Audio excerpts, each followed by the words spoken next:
start with a roll call attendance? Commissioner Hoskie. Here. Commissioner Azar. Here. Commissioner Baker. Here. Chair Foster. Here. Commissioner Showalter. Here. And Councilman Polika. Here. We do have absences from Commissioner Brazen, who is stuck in traffic, and then 2 known absences. Hagfors and Acres? Hagfors and Acres, thank you so much. I move to excuse Commissioners Brazen, Hagfors, and Acres. Support. Whoever. Combination of seconds. This is a motion from Azar and second from Polika. All those in favor?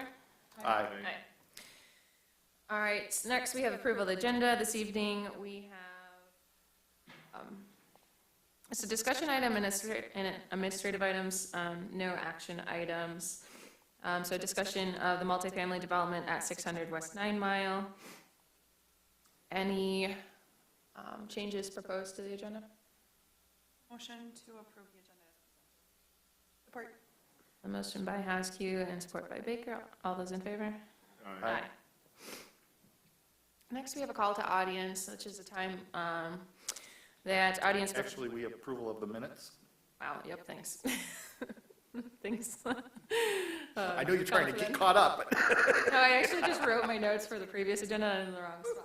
I appreciate that. Not a problem. Approval of the minutes from December 7th, Planning Commission meeting. I move to approve the minutes as presented. Second. Motion by Polika and second by Showalter.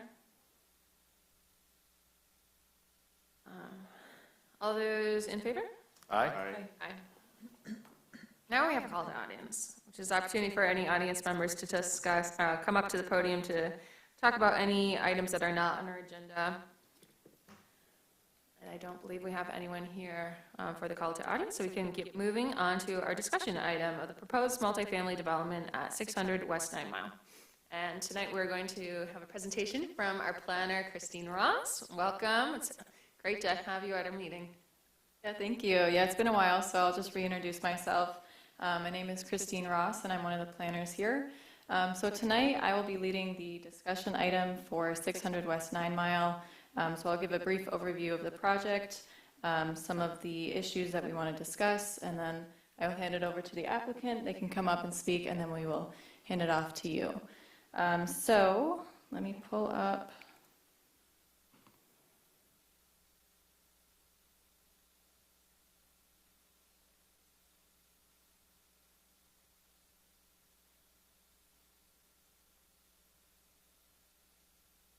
Okay, I guess we'll just do this one. All right, so 600 West 9 Mile Road. The applicants behind this project are proposing a 4-story, 93-unit multifamily apartment building on the western portion of the Ferndale Foods parking lot. This parcel is zoned CBD with an urban flex subdistrict and the transit-oriented development overlay district. The ground floor will mainly consist of parking with an area for a lobby and amenity space, and residential units will be on the 2nd through 4th floors.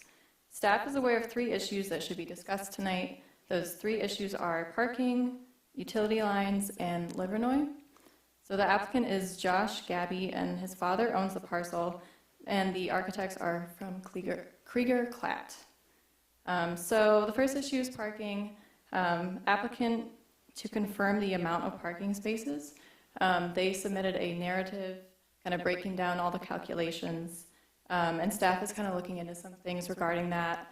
One of the things is a shared parking agreement between Ferndale House, another multifamily apartment building, and Ferndale Foods. That was 40 spaces, shared parking agreement, so staff is still looking into that. And staff suggests that the applicant work with DPW to confirm the placement of sewer lines.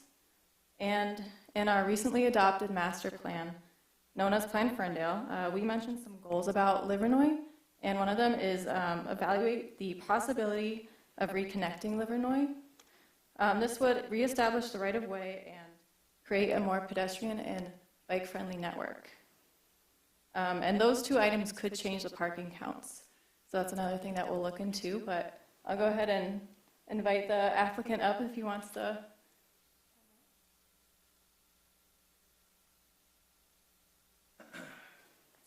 Good evening, Jason Krieger with Krieger Cloud Architects, 2120 East 11 Mile, and Josh Gappy. And I think maybe Josh, you could say a few quick words about who you are. Yep, name's Josh Gappy. My father and my uncle have owned the location, Ferndale Foods, for about 20 years now. And talking to them, we just want to do something with 9 Mile, help light up 9 Mile. We see it as dead space right now, so we want to utilize all that. We know there's some issues with the parking lot in itself, but we're looking to get around that and work around that, so I'm looking forward to it. I'll just do a quick walkthrough on the project that we are presenting this evening.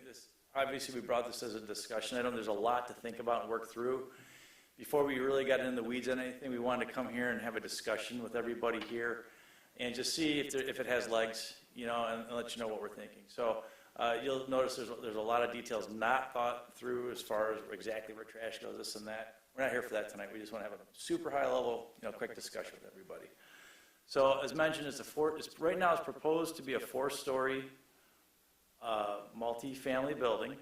You can see this is the architectural site plan. This shaded box is the building up above. The renderings, you can get a sense for it as well.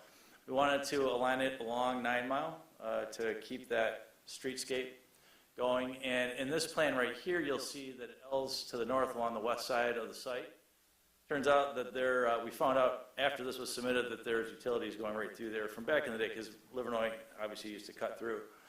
So, I guess we can discuss moving lines. That sounds like a big deal. I don't think I've ever seen that, for something like this. So what we are willing to do is take another look at this, at either flipping it or sliding that over so that it avoids those lines, especially after I just heard tonight where Livernois might reconnect. So anyways, so we're very pliable right now with this proposal. We are looking at some kind of amenity space on the ground floor. And then as you go up, you can see that we have our typical floor plans kind of laid out. Again, it's allowing us to get a unit count for Josh. And then we have just some aerials giving you a sense for how the massing would connect near Ferndale Foods, and just kind of what it would be like. What we're trying to do is hide the parking behind the building and behind everything else. I think in the scheme, we're deficient by, and I know we're going to talk about it and look into it, but I don't know, roughly 50 parking spaces when we did our calculation, like 1-to-1, like what's just complying with the ordinance. So one thing that we'll end up doing is hiring a consultant to look at a shared parking analysis if the city's open to that, and then we would comply with that, or I get it's something we'd have to work through with the commission. So, big picture, that's where we are, and we want to get some feedback from everybody, and we're hoping that this is something that can keep going forward. I think it'd be wonderful to take a parking lot that is a dead zone, as Josh said, and turn it into something really nice. So we're here for questions. Okay, thank you. Appreciate it. Yeah, what a great concept for a big parking lot. I think that there are some bigger issues that we'll need to work through. The Livernois cut through, that's been an ongoing issue, something that we've identified in the master plan to fix, and the parking. So who would like to start with? Do you want to start with parking in Livernois? Or, circulation in Livernois? Well, I think circulation and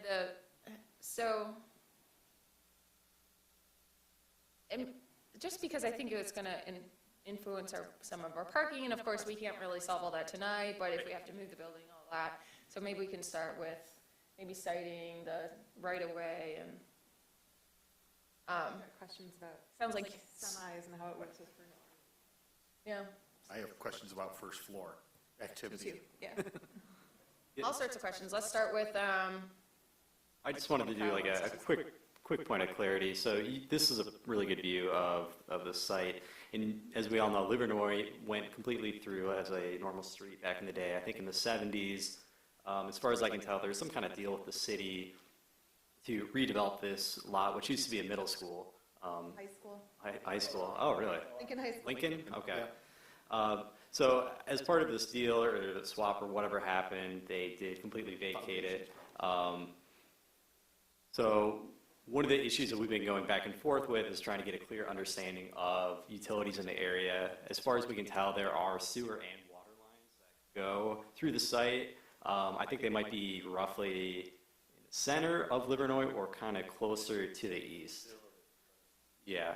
So, we're still working and developing a kind of magic do not cross line, and we don't have a firm answer yet. But I think it's likely that the building is going to be shifted. So if the building shifts, that can change parking, everything like that. So that's a major issue. One thing I would like to point out is that the current parking lot has pretty wide aisle widths, much wider than what we require now. So I think if they do put in the podium along 9 Mile, they're surprisingly not losing that much parking because they're able to reduce their aisle widths and kind of shift things around. So I think they've done a good job with that.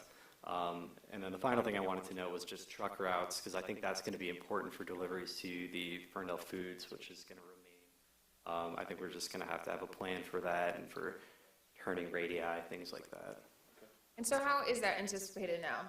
I've already heard that from the commission as one of the questions. So just overall circulation.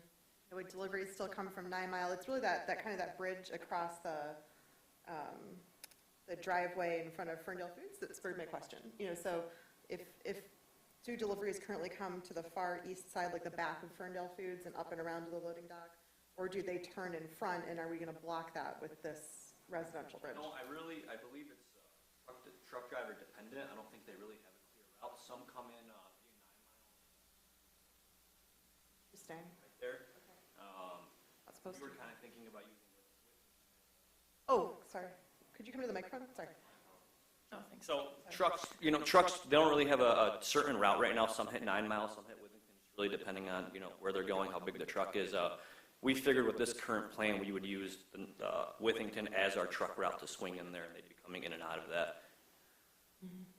I think that, I'm sure there is, sorry to cut you off, I'm not sure Jason could speak to it, but I'm sure we could have clearance still on 9 Mile for them to get under there, but I'm not exactly sure of that.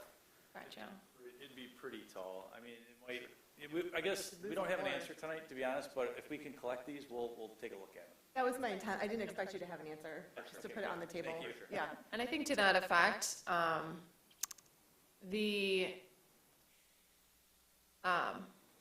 think if we could keep the truck movement towards 9 Mile versus Withington, it's more of a commercial thoroughfare versus more residential street through Withington. So we would prefer to keep that on 9 as much as possible. Through the chair, just on that note, if there's any kind of counts or times on truck loads, I mean, how frequent, times a day, that kind of thing? And whether Withington could even legally be a truck route. Like, I wouldn't want you to go to the time and expense of designing a northern truck entrance and then have the police department be like, yeah, it's our, or Yeah. the drivers, or, right? Yeah, I can just foresee Totally agree. semi-traffic needs me to think about. It's gonna be an issue. Through the chair, on that point, maybe also thinking that they might come off of Pinecrest if they were taking Pinecrest, so it's not just one direction or off of Woodward. We'd want to look at both directions. And then I believe the loading is on the north end of the grocery. We just want to see, loading zones and make sure that that's going to be consistent and accessible with your circulation plan. Yeah. I had one other site circulation question, and it goes to, I saw you guys kind of exchange a nod about the reconnection of Livernois, which is something that I think would be a great benefit, but I'm interested to hear your opinion on it and how it would impact your site circulation, because in my mind, having two-way traffic on the west side on Livernois with, sidewalks and sort of the ability to properly circulate there would be a benefit, but I don't know how that impacts Ferndale Foods, right? So you've got the two-way entrance exit now at the east side with the one-way, which really is going to be used as two-way at the west side. And I'm just wondering about the thought about that, and if you see it as a benefit to reconnect Livernois, or if that throws a big wrench in your plans, or how you're thinking about how the site moves. I guess, why don't you? Roger and I spoke a little bit about that. He reached out to me and let me know that was part of the master plan. I did run it by my dad and my uncle on a pretty basic level. We didn't talk about it necessarily in the way it'll affect the new proposed development, more so just, you know, how they feel about giving that street up to the city. Right. So, you know, actually, they were pretty receptive to it. They liked the idea. You know, in terms of safety, we believe it'll be safer as a real street because, you know, there's people walking and pedestrians walking and cars, you know, crossing and not realizing, you know, it's technically not a street, but people still use it as a street. So we do see some safety advantages on, you know, making that a road again, but really it just comes down to, you know, penciling everything out. So you guys are open to it, I mean, it would need to be some sort of purchase or deed or something, you know, like it's your property, so. Yep, Okay, no, we interesting. are open to it. And I would just like to point out to the commission too, that their lot line, actually, it's on this view that we have here, but it goes out then to the west and juts into this like triangle portion. It's not there, thank you. A whole right away. And that was because of the agreement when it was a school, that it was actually closed off to allow for traffic to not continue through so that you could actually have foot traffic. That's why the property goes all the way over there. The school actually took over that property of the street. Interesting. You know, it's funny, I see two sides to it. You know, one, in a selfish way, you know, you're saying, well, let's, you know, keep as much room as we can for development, but then really, if that does go through and now it's a street and it's pedestrian oriented, it's actually a benefit because now you could have some trees lined through there. So now your apartment building, let's say everything goes through, you know, you're not looking over a parking lot, you're looking along like a nice street. So I think it could be very advantageous if it's designed right. I think, through the chair, I think my concerns would be the access under the building onto that street. You now have 4 lanes that are coming out from under the building right onto this new street with limited view because the building to the south of it is blocking your view of Livernois. So that concerns me. It's set back. Yeah, but basically, having some driveways. Oh, this way? Yeah. Oh, I That's see. a really Okay. good point. Yeah, The crossroad. because people I got will it be now. coming out and going in, and I'm sure there's gonna be, you know, posts to hold up the upper floor, so then you have that blocking view. Now I understand. Yeah, I think that's a very good point. I'll make a note of it, and, you know, as things progress, we'll make sure we address that in some fashion. Through the chair, council member, are you thinking that, so I'm looking at the aerial view toward northeast, which is where I can kind of see that west facade the best, and so now I see the ins and outs that you're talking about. So are you thinking about just eliminating some of the ability for some of that cross-traffic, limiting? I don't know what I'm suggesting. I'm just Okay. saying I notice it It would be as a a safety potential concern. safety issue. Got it, I understand. Okay, Yeah. I don't know how that would be solved. got it. Okay, I would leave it to the experts. makes sense. Because that's right where the cross-traffic issues already happen. Yeah, and there's no building. Makes sense. Okay, I got it. I just wanted to make sure I could picture it. Thank you. Yeah, yep.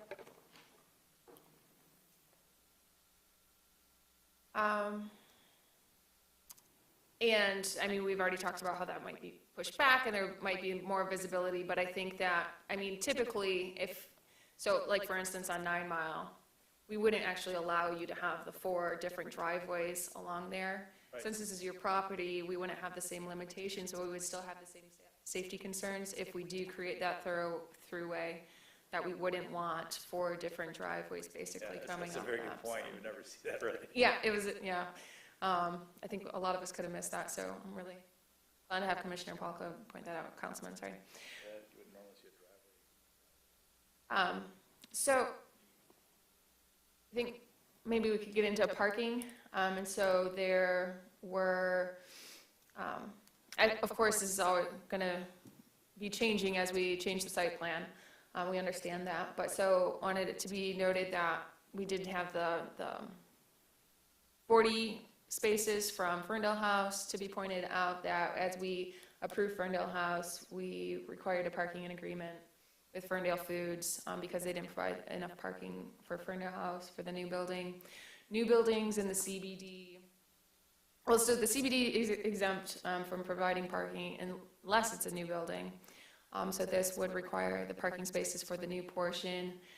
And I think it's really great to consider that there will be a mixture of uses on the site. The store will have, more daytime use, whereas the apartments will have more nighttime use. And it would be great if we could get some sort of study along with that to help support it as we move forward. But how about, I guess, concerns or questions from the commission regarding parking? The only thing I would say is I think we need to look at the whole daytime, nighttime use between residential and commercial, because a lot more people are working from home now, and it just seems like this is ongoing. I know I'm permanently working from home. I will never have an office back in my company. So that means my car is going to be parked somewhere all day. I think we're going to be running into that too. So I think we probably need to establish new studies of how work from home now impacts daytime versus nighttime use. Good point. I think there still is some at play, but I think it's a good point that the proportions or the typical standards, I think, have been somewhat changed. So, any other questions or comments on the parking? Through the chair, so they're counting spaces because of the property line to the west of what would be a Livernois connector. So I'd kind of like to know how that impacts the count of the other retail there. I mean, I think they might count on some of that parking, or forming a question about how would they secure it or control it so that either it's used by the apartments or in the count. Just so re-looking at that area. So right now it's as much as a cut through as the rest of Ferndale Foods parking lot, but is there another way to look at what happens between there and the retail buildings, affecting their needs? And Good point, because, so if they were counting on it for residents, and residents are expecting a space, but it's over here, but the retail is using it rather than, it could become an issue, is that what you're saying? Yeah, just so that we're aware of any overlap, and then if they really wanted to control it, how might they do that, and would it maybe take reimagining that area a little bit?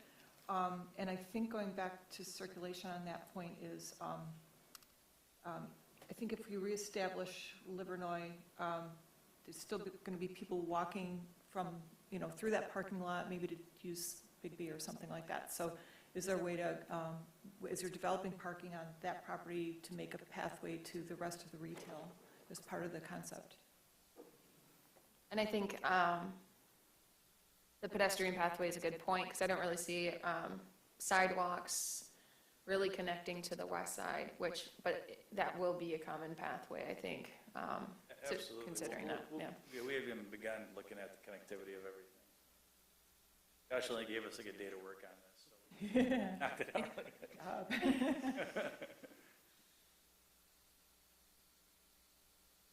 All my parking questions have been addressed. They were largely about the overlapping payment in lieu of parking, shared parking agreements. So trying to say shared parking agreements. I like the balance of daytime and evening. I live right in this neighborhood, just 2 blocks away, and it's always just, sort of a big barren empty sea at night. I take the council member's point about the daytime parking, but the activation of this space, just for the safety and usability and walkability of our neighborhood will be wonderful. The other thing that, and I don't know if we can get there, we have to obviously keep going down the path, but we would also try and find ways to get some green space, or like maybe just some green areas for the folks who live in the apartment buildings, things like that. We want to make sure we can make it real lively, but again, we still have a little ways to go. Yeah, sorry. I noticed that it's a little deceiving, but you have this large green space there, but in reality, there's a house on that lot.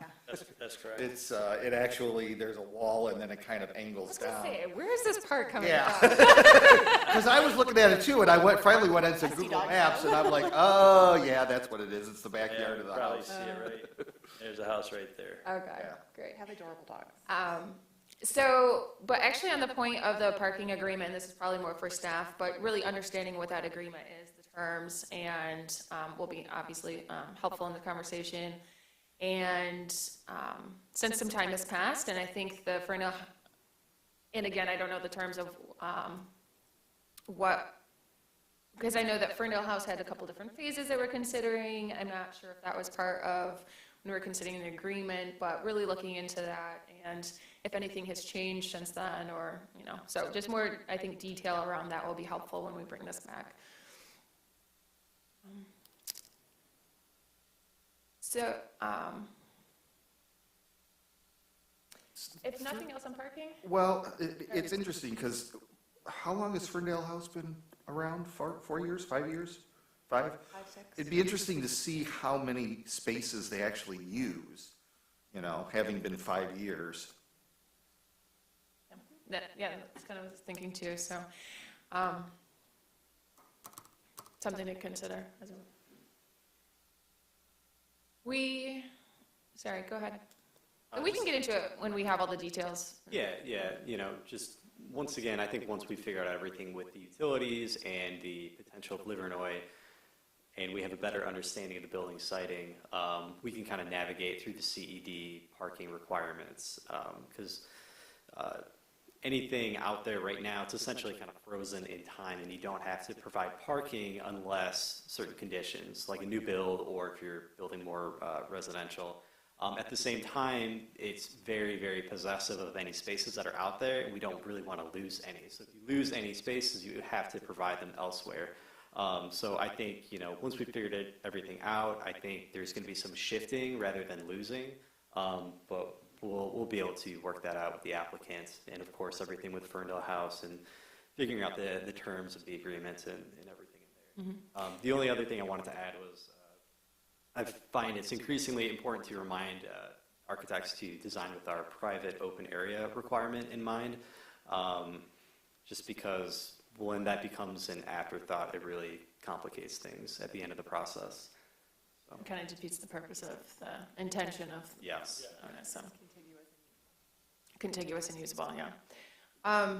Wait, what are we talking about? The open space requirement. Yeah, Urban flex.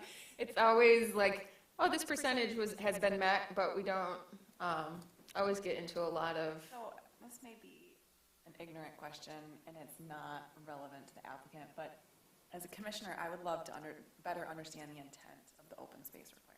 Yeah. Like if it's a stormwater issue, if it's a quality of life issue, I think that would better inform how we as a commission approach. I mean, I understand the requirement is a requirement, but what are we trying to achieve? Mm-hmm. Yeah. Definitely. I like that, thank you. Shoot, what was the thing that we Sorry. were talking about before the open space requirement? No, you're okay. I think that's certainly something we should. Shared parking. Continue, I don't know, you said something about. Oh, when you said about, so I just wanted to, since you're getting feedback and you're gonna have to come back to us, I don't want us to be like, oh yeah, parking was fine, and then you come back and we're like, oh no, my gosh, there's not enough parking. So I just wanted to go back and say, like currently you did increase the number of spaces from before. Kyle said something we might not be losing but shifting, but I have a hard time seeing that we wouldn't lose spaces if we're moving the building back a bit. So I do want to say that our ordinance, I think we didn't really write it with this situation specifically in mind. And we will certainly, I know you just have to meet what the ordinance requires, but just as we go through that, know that parking is always a huge issue.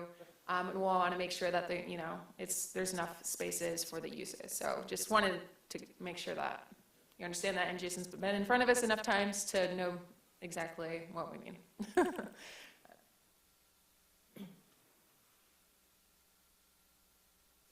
So there were 3 items we talked about: the utilities, the Livernois, and the parking. Was there one that I'm missing? I just want to, no? Okay. So I would kind of want to talk about design. My first question was, it doesn't seem like it because it's not in the proposal, but will you be doing anything to the existing building? No. Okay. I might, in terms of frontage on 9, sorry.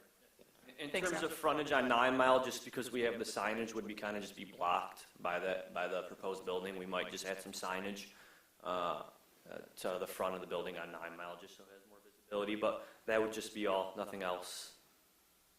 Thank you. In terms of like design or massing or anything? Well, I guess I'm questioning, does this area fall into the 0 lot line? CBD Urban Flex storefront, so there's setback flexibility in the storefront, right, categorization, isn't there? There's like Yeah, off the top of my head, I would imagine they're in the, dooryards and, Christine, is this Urban Flex, is that right? Yeah, so I think there's some options. We've got different frontage types between like stoop and storefront.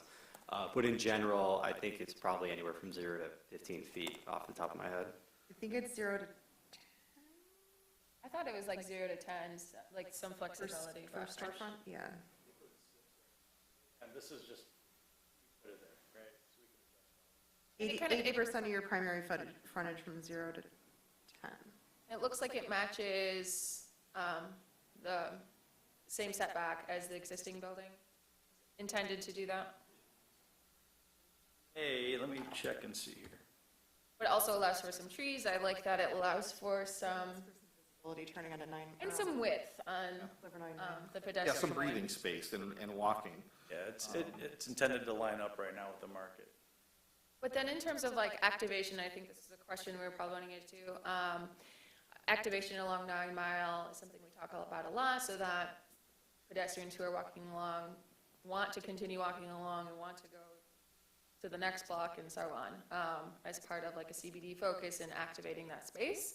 And so typically that comes with more active retail, and it looks like we just have an amenity space for the residents.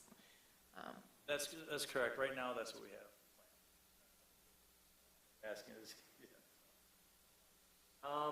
In terms of retail, I can't say specifically I've thought of anything. If anything, something that I've thought of is maybe a restaurant, but my only concern with that is just more of a parking issue, because the restaurant will be, more of a nighttime thing, and, that shared parking study along with the supermarket and the apartment complex is due to already being tight on parking. That's one of the main reasons I haven't tried to incorporate it. Can I make a suggestion? Since you already run a market, why don't you have a mini market that's open 24 hours that's automated, where people come in and scan their items and sell them, and you already have a business for it? Are you talking inside the current market, just having? No, inside this new building, have space that would just be like a corner store kind of thing, because your market's only open for so long, so you keep essentials that someone at 11 o'clock at night, like someone who lives three blocks away, says, oh, I really need to grab this for tomorrow morning. Convenience store style, definitely. Yeah. I typically tend to be pro-commercial space on the first floor within the CBD. I would be interested in what, if any, market data potentially the DDA has, like what the existing vacancy is, given that this is the last parcel within the CBD. And you have, 2 solid blocks of wall before you get to you guys.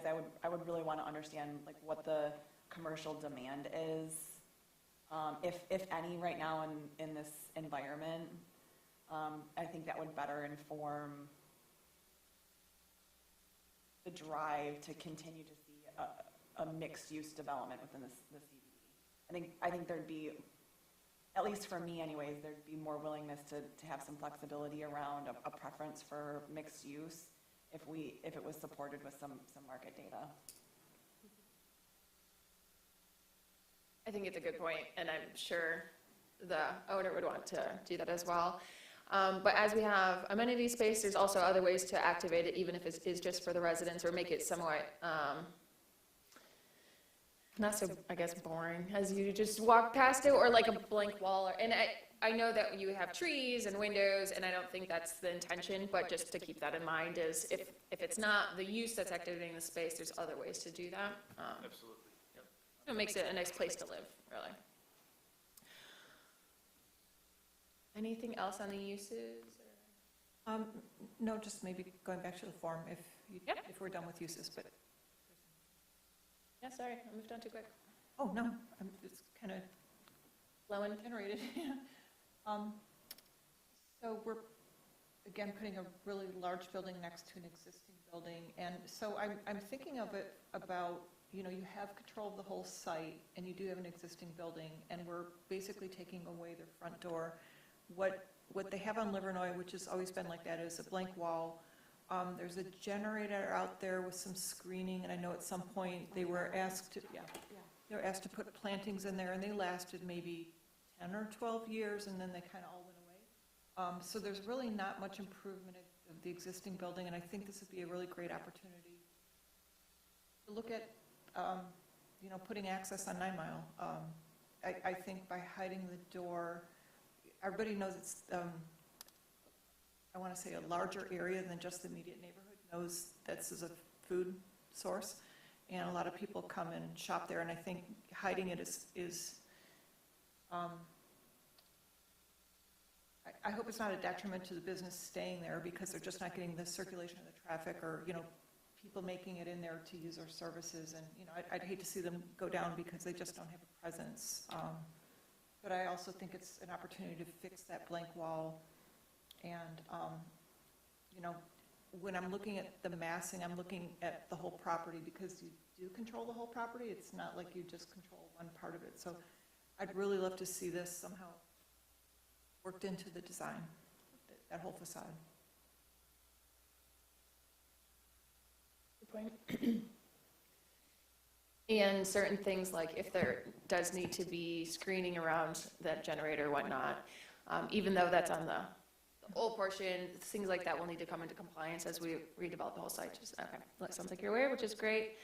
But I think it's a pretty, it kind of reminds me of the Whole Foods in like down, or Midtown, or that area down in Detroit.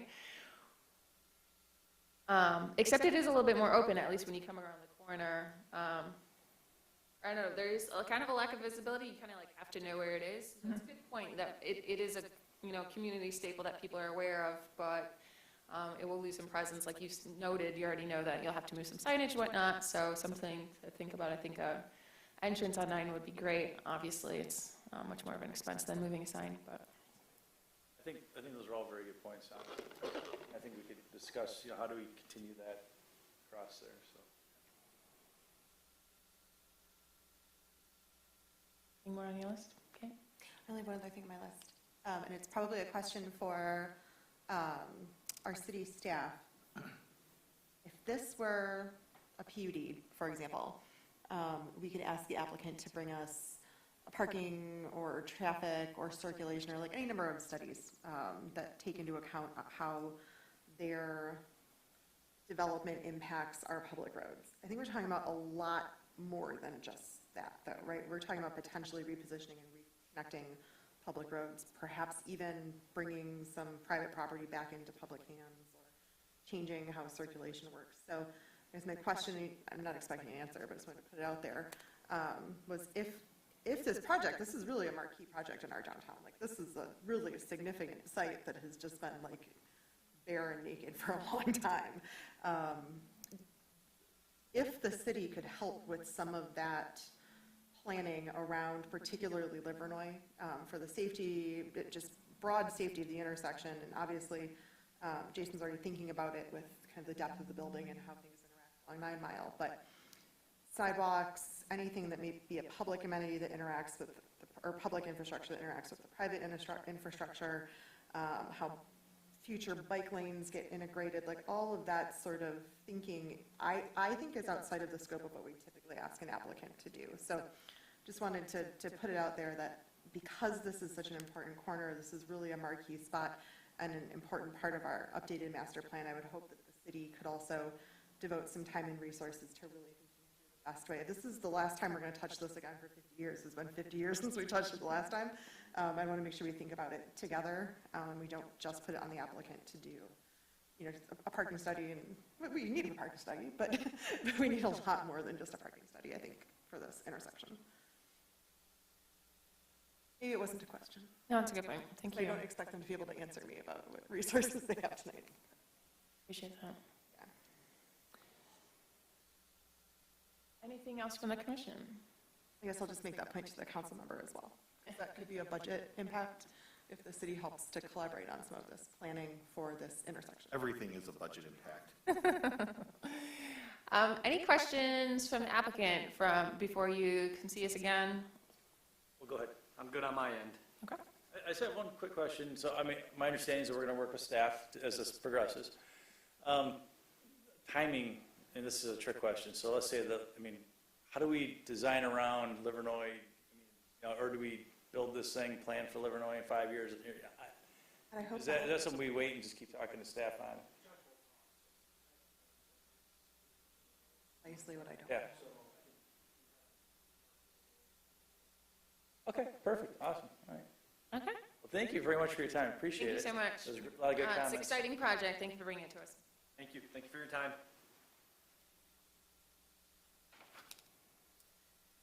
All right, we'll move on to administrative items, starting with the 2022 Planning Commission Annual Report.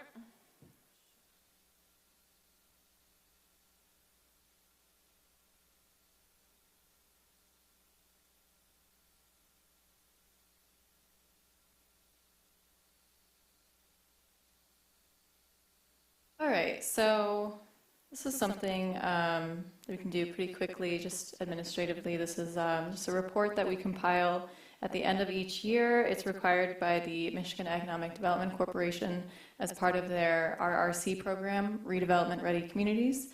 So Ferndale achieved RRC certification in 2017. That was valid for 5 years, and now we have 5 years to achieve recertification. So this is just something that we're chipping away at every year. It's a great best practice for record keeping as well. So this report just details all of the things that Planning Commission and CED worked on throughout the year. And it includes progress on the master plan action items, public participation efforts, and then it lists any zoning ordinance amendments, any approved variances and waivers, any approved development projects, and discussion items. And it also lists any conferences, trainings, or events that planning commissioners attended. So if you did not get that list to me, don't worry, you can always send it to me at any time, and I can just make a quick edit. So if anyone has any questions, I'm happy to answer, go through the process, whatever you need. Thank you. This is a really helpful report. So I appreciate the time and effort you put into gathering it. Are there any questions or comments from the commission in reviewing it? The only thing I would say is my term actually ends on December 31st of 2023, because at the beginning of the new council, we then determine who's going to sit on what boards and commissions. Okay, thank you. I will make that edit. I I may stay on, that's up to the council. actually have a question. This is the first time I noticed that Commissioner Askew's name is hyphenated. Do you? It's like roulette what my name's going to be in any given document around here. Because I applied for the Planning Commission when I was Haskew, but by the time I was appointed, I was Kramer. And you guys went to the effort of making such a nice plaque. Oh, that no. I just never corrected anyone. Oh, no. But I roll with it. You just Would you like to say be you. referred to as Commissioner Kramer? I still professionally go by Haskew at work. At MEDC, whom you are submitting the report to, which is kind of ironic. So hyphenated is fine. Yeah. No, don't spend the money to update. Do not spend public funds. to What would you update. like us to call you, though? I mean, Kramer, so you can actually spell it. Whoever has to write my name over and over again is probably like, Okay. I used to. for that person. You're Commissioner Kramer from For now that on. person, my name is Kramer, yeah. It might not Yeah, no, you know, it's I might totally I might fine. mess up. I just am rolling with it. Okay, thank you. Thanks Sorry for about that. noticing that. No, it's really no problem. I never corrected anyone. It's on me. All right, thanks. Anything else on the report? All right, well, thank you, Christine. Okay, thank you. Next up, we have election of officers. Did you have anything to intro us there, Kyle? No, I believe we just have the 3 positions, chair, vice chair, and BZA liaison. Unfortunately, Dustin is not here to defend Oh, he is his still on the role. BZA? No. Nominate Dustin. Does it make more sense to table this into a discussion when we have a fuller commission? Deb says we have to call her if we want to appoint her to anything. She's stuck on 696. She's still there. Oh, awful. Yes. Because we're missing, how many? Three members? Did you receive any feedback from Commissioner Hagforce on the BZA liaison? No.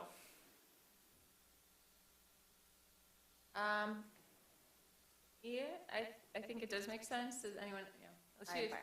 All right, good suggestion. We will table the election of officers until our next meeting. We actually did in February last year, so it's fitting. Do we need to vote on that? No. We'll just take no action. That brings us to commission items. I just want to repeat that Commissioner Kramer brought up the open space requirement intent. I will point out that Mr. Bryce sent out an email regarding zoning update topics that we want to put out there. Actually, was there any other administrative items that you wanted? Okay. Can I bring up the RFP? Good reminder. The zoning ordinance RFP? Do you want to give an update on that?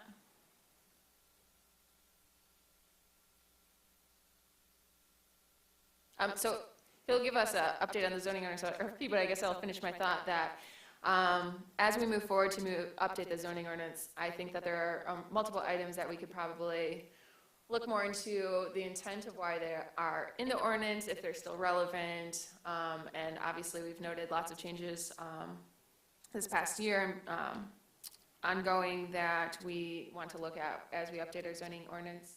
I will point out that I think it was Denver, that's a really good example of they actually include intent for different properties in their zoning ordinance within the zoning ordinance, which is very helpful. I know it's hard here when we talk about intent and what does the zoning ordinance mean in certain places. But I can say from being on the other end of being in the planner's chair, it could be even more difficult because we're not talking about it at a commission, but trying to make decisions from a city staff perspective with not a lot of information. And so if it's not very clear within our ordinance what the intent is, or, just more about what actually an ordinance means, can be very difficult. So I think that is an area that I really would like to focus on as we make our zoning ordinance updates. Which I should have responded to you I know. with that. So if you don't mind, give us an update. Yeah, absolutely. We're still going through the process of drafting the RFP itself. So we have a pretty solid draft at the moment. It's out for internal review within a few different departments at the city. So we hope to have it sent out and posted for public bid in the next couple weeks, I would say. And from there, it's going to be a fairly lengthy process of developing strategies, reviewing the whole thing, really finding the issues for, why we're doing this whole project. But as Chair Foster said, we're going to come up with a list of, very sensitive topics, things like ADUs, duplexes, some of these items that we address in Plan Ferndale, and we're going to bring those forward for a community discussion. We think that's going to be very important and very beneficial to get the community insight for these issues. So I did send out that email out to everybody. If you've got any other topics, it's not too late. Please feel free to send them to me. Thank you. Any suggestions on the top of anyone's minds that we want to offer in terms of, as we're coming up with community conversations that want to bring to the public, or anything else that wants to be addressed? I have a quick question about the RFP process you were talking about. How is the group that's going to be rewriting the ordinance going to be selected? Are they going to be, is it going to be an internal review? Is it going to be planning commission will have a say in? Because I definitely don't want to just go with low bid, because I don't want to have a low bid ordinance. But like, how's the selection process going to work? That is in the RFP. I can't remember quite off the top of my head. I don't know if that gets brought to the planning commission or not. I think we are developing a steering committee, which we might have, I think, some individuals from the planning commission. We're still kind of formulating that. Department heads. So I think we do have the criteria. I just don't know what it is off the top of my head. How many members of the planning commission can be on without, doesn't like you running it less than quorum? Okay. Yes, so I think Kyle summed it up. I want to go back to something else, but we're looking at what we're going to do. I think it'll be a steering committee, probably have communications, planning, maybe some other directors, and then including planning commission, a couple planning commission members. We don't want to bog it down. And then I think Joe's idea was that we would figure out what kind of topics we could do versus having the public involved in everything with the code. Should it be a 4-foot or 5-foot setback in R1? Should it be 22 feet or 24 feet? We don't want to get in the weeds, but I think we want to have community engagement around 2 or 3 or 4 specific topics. Maybe downtown design would be a charrette that we would invite people. Maybe we would do ADUs community-wide. So we want to focus the conversation on 2 or 3 or 4 things.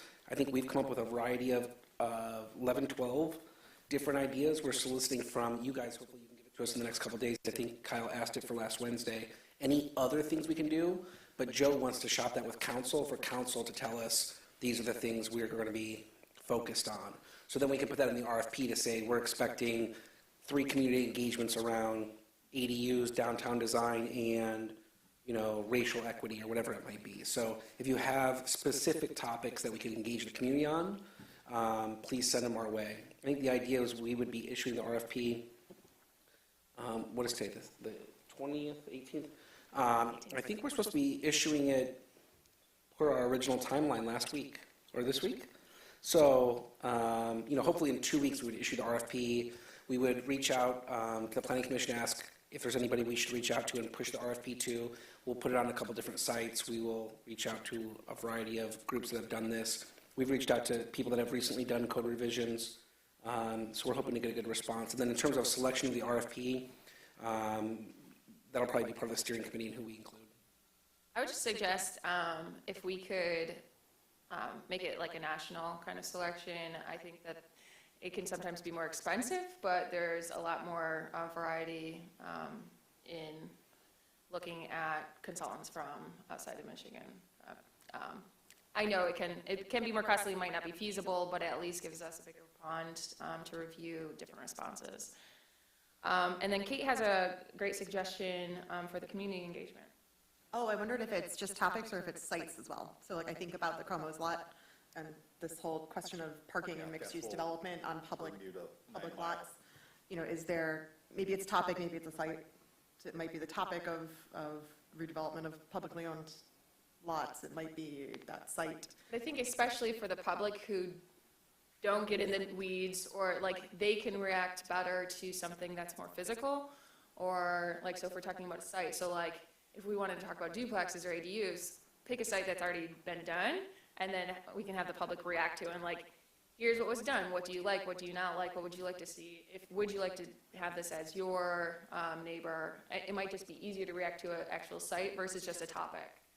So it might be something to consider as we move forward with that. My idea for ADUs would be that they would take a variety of different lots, like a corner lot, an infill lot, a lot behind commercial, and place the ADUs, and that would be the conversation piece. Because each one's different. A corner lot is very simple with an ADU. An infill lot makes it much harder. So I would assume if there's a shred on downtown design, you have to look at a specific property to vision what that would look like. But if you have more ideas, please send them Something away. to consider, yeah, a different way to look at it. I can tell you conversations that I had with the mayor that she would love to have, and so would I, that Bermuda 9-mile block shredded. What does the community want? What's interested for that property, those properties, I should say, other than just the parking lot itself? Would you like to come up? We're about to end, so. You can go up. I mean, this is a code rewrite for all zone districts. So this isn't like a charrette on a property. I mean, it could be a double dipping where we get some valuable information while it focuses on stuff, but I think that was the intent, is that if we're going to have these type of sessions, let's take advantage of bringing the people in and talk about some other additional things that have to do with what we're trying to do up here as well. that's a good idea. Sometimes it's better than like specifically using like Rosie's, because then it puts the heat on a private developer, whereas the Bermuda lot is a little more public, the Comos lot and stuff. So maybe that's better for us. Just for to the take record, Commissioner Brazen joined us at 7:30. Woo! Thank you for So if you have any more ideas, today is Wednesday, if you could maybe send them to us by Monday or Tuesday, we might send you an email tomorrow and just remind you, but any ideas at all, we're going to shop them with council, who will probably ultimately say, focus on these through the RFP. All right, any other administrative items? No, I think Matt gave one recommendation based on sort of design with the glazing and the materials and all those things. Yeah. So yours was a sort of design. Yeah, the material selection is a mess in the code. The materials it allows, it needs more definition, it needs more specificity, and needs some thought on what we like to see in various areas. And I wouldn't mind having maybe a materials charrette with some, like, ask the community, hey, which of these materials do you want to see in downtown? Well, and this actually goes back to when we were talking about intent. Having an intent to each section of our ordinance, even around like materials, can provide us with so much more information so that we don't necessarily need the specificity, because materials may change over the next year. But if we have the intent of, we want something that looks, to these specifics, but also is like durable or environmental, like whatever our intent is, it can provide just a lot more depth than actually providing too many specifics at the same time accomplishing the same thing. Yeah, and just clean it up. I mean, that's solid. I mean, I can see our city attorney would like to know 34.2% stone and measure it to an exact square inch. I would be interested in hearing some thoughts from the commission at a certain point on, we've had form-based zoning for, what, 2-3 years now? Somewhat. And how's it working out? Do we want to keep going down that path or not? Because it's time to make that call. So just something to think about. I know Deb waded through the process on the opposite side of the. Yeah, say through the chair, we have a lot of constraints, and when you try to put all of them together, sometimes it leaves you with a very limited form. So looking at some of that and exactly what you said, trying to figure out if that's how we want to proceed, or if there's some variation or accommodation to that. You have something? I feel like my comment's wandering a little bit. So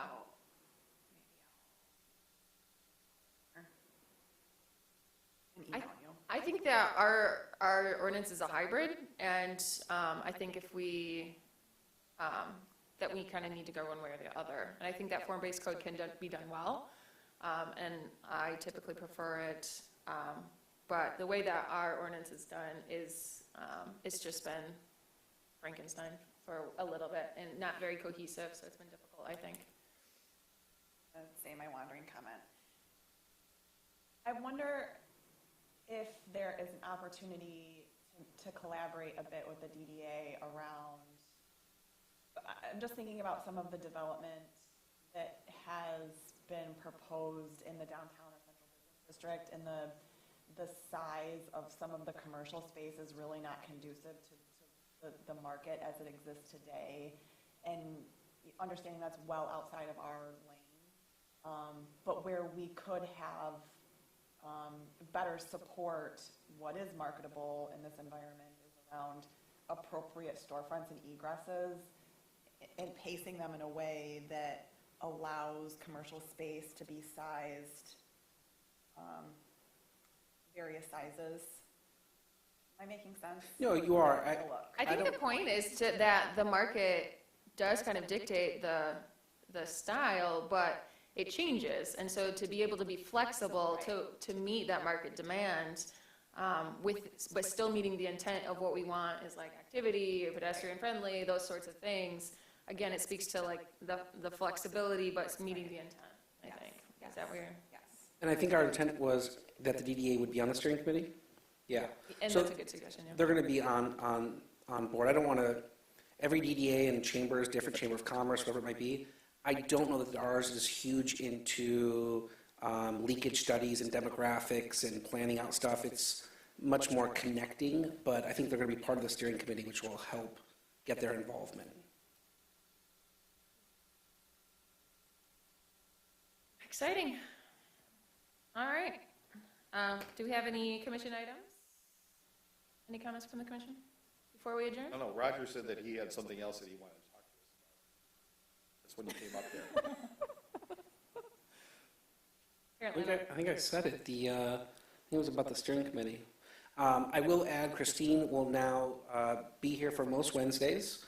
Previously, she had class at Wayne State for her master's on Wednesdays. So that has moved around, at least for this semester. I'm disappointed because I told her you guys would be really tough on her and told her to be prepared, and you weren't too tough on her. But you'll be seeing her regularly now. She'll be taking on a little bit more of the current planning, while Kyle focuses on the temporary structures. I don't know if we've talked about that, but we're doing so. Temporary structures like tents for restaurants. It was temporarily allowed during COVID, and then we extended it, and then it expired in November, which was a tough time to expire. Council's extended it until the end of April, and we're getting some interest from business owners for pushing for that. There's building codes around that, but we've committed to the council that we would look at temporary structures, igloos, maybe food trucks, those type of temporary uses. So we're going to break that off from the code, and we've told council we will bring something to them by April. So he'll be working on the temporary structures thing, which will be a lot of work, and then the whole code rewrite. So Christine will be taking on a little more current planning. Outdoor sales and storage in the zoning ordinance may intersect with your temporary structures. Yeah. Yep. That's it.